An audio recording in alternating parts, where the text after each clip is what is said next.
In today's video, I'm going to show you how to add watermark to any photos on Canva. First, I open anything on here.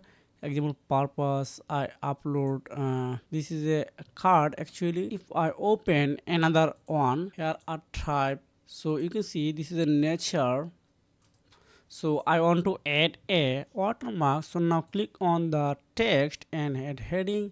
So here I type your uh, watermark letter. So I write this one watermark. This is my watermark.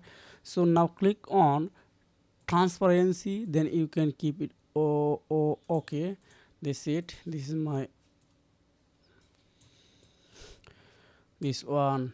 So if I want to again transparency low, okay, this good. Then this is copy and again copy, again copy, again copy. Oh, okay, this is good. So I write here this one, and here and there. So you can see I add watermark to a design or photo on Canva using absolute free method. So now click on share, then again click on download, then select your design, then again click on download.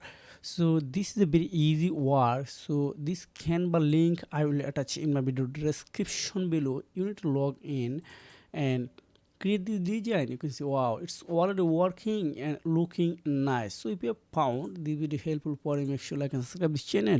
See you again, take care, goodbye.